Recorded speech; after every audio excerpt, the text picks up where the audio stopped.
안녕하십니까. 2024년 7월 둘째 주 눈먼카고를 시작하겠습니다.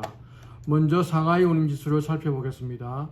지난 7월 5일 발표한 상하이 운임지수는 그 전주 대비 19.48포인트 상승한 3,733.80포인트를 기록했습니다.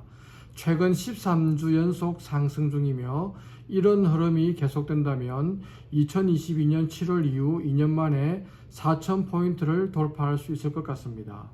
빅4, 즉 유럽 지중해, 미국 서부와 미국 동부의 상하이 운임지수를 보면 유럽은 4,857포인트로 그 전주 대비 23포인트 하락했습니다.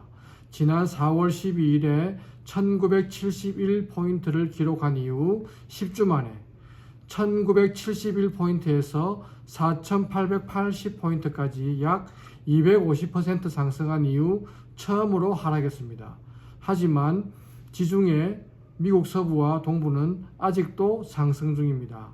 지중해는 전주 대비 45포인트 상승한 5432포인트, 미국 서부는 273포인트 상승한 8103포인트, 미국 동부는 671포인트 상승한 9945포인트입니다.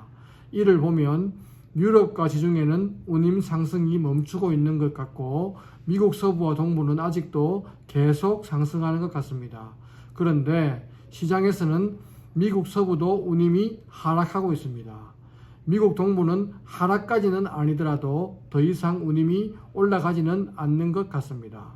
즉 빅4만 보면 무섭게 올라가던 운임이 숨을 고르고 있는 것 같습니다. 그 이유는 첫째, 중국에서 화물이 줄어들고 있다는 겁니다. 미국, 유럽에서 관세를 올리기 전에 중국에서 밀어내던 화물이 줄었다는 의견이 있습니다. 둘째, 선박 공급이 늘어나고 있다는 겁니다. 부산에서 미국 서부를 서비스하지 않던 중국 선사 하나가 부산에 배를 넣었고 대형 선사 한두 곳에서 미국 서부와 동부로 엑스트라 배를 투입했거나 투입한다고 합니다.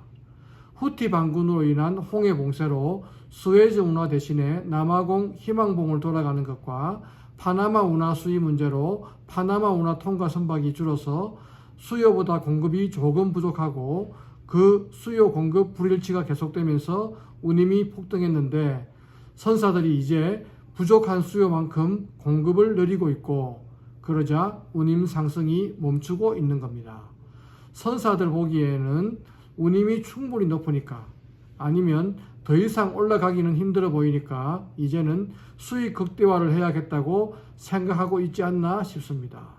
수학적으로 얘기하면 수익은 판매 가격 곱하기 판매 수량인데 선박 공급이 그대로면 판매 수량은 불변이고 운임이 계속 오르면 판매 가격 상승이니까 수익은 올라갑니다.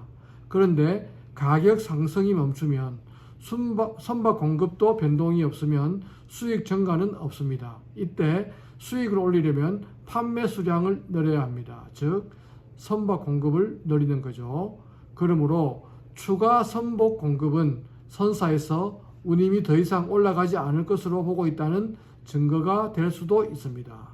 그러나 그렇지 않고 운임이 쉽게 떨어지지 않을 것으로 보는 의견도 있습니다. 첫째는 전통적으로 3, 4분기는 성수기입니다. 우리나라는 추석, 중국은 10월 국경절 때문에 수출 물량이 많고 블랙 프라이데이나 크리스마스 그리고 연말 연시 수요를 맞추는 물량이 나가야 합니다. 둘째는 미국 동부 항만 노조의 파업 가능성입니다.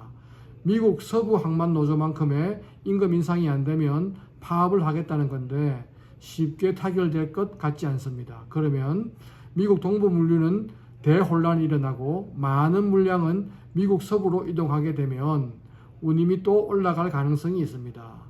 단기적으로는 7월 말 8월 초에 운임 인상은 쉽지 않을 것 같은데 단기적으로 보나 장기적으로 보나 운임이 올해 1, 4분기 수준으로 폭락하는 일은 일어나지 않고 현재 수준을 당분간 유지하거나 하락하더라도 급격한 하락은 없을 것으로 보입니다.